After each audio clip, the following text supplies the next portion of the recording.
Franck Biya, le fils aîné du président de la République du Cameroun, est sur le devant de la scène. Après avoir vécu de nombreuses années à l'étranger, il est rentré chez lui et est devenu de plus en plus préoccupé par son futur rôle dans la politique camerounaise.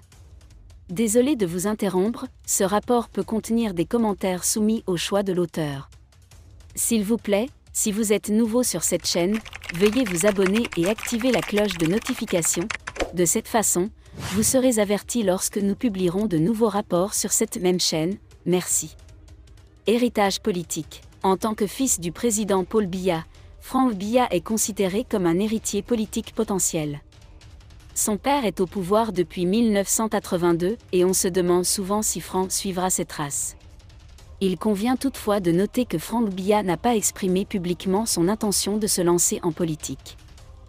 Des rendements significatifs. Après de nombreuses années passées à l'étranger, Franck Biya retourne au Cameroun et travaille sur plusieurs projets de développement. Il a notamment créé une fondation pour promouvoir l'éducation et l'accès à l'eau potable dans les zones rurales du pays.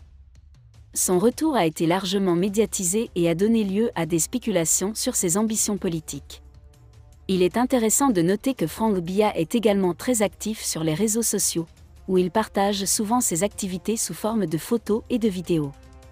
Cela lui permet de communiquer directement avec la nouvelle génération et de créer un profil public. Dans l'ensemble, Franck Biya est une figure très intéressante au Cameroun.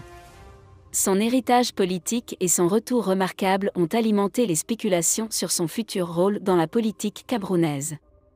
Seul le temps nous dira si Franck Biya suivra les traces de son père et deviendra un leader politique influent.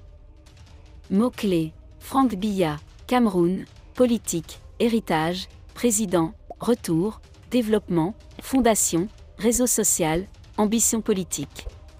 Sam Severin Ango, ancien membre du Mouvement pour la Renaissance Cameroun, MRC, et actuel membre du parti au pouvoir, a soulevé dans une récente déclaration la question controversée des candidats à l'élection présidentielle de 2025. Aucun candidat ne peut avoir plus de 60 ans, à l'exception de l'actuel président Paul Biya. La proposition a suscité une réaction violente dans le pays, certains soutenant l'idée d'une limite d'âge pour les candidats à la présidentielle, tandis que d'autres y ont vu une attaque contre la démocratie. Ango a justifié sa motion en soulignant que les personnes de plus de 60 ans souffrent souvent de problèmes de santé et peuvent ne pas être en mesure d'exercer efficacement leur fonction de président.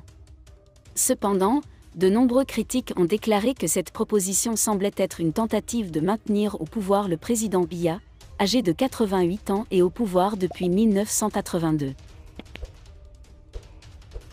Si vous avez aimé cette vidéo, merci de liker, partager, commenter et surtout vous abonner à la chaîne.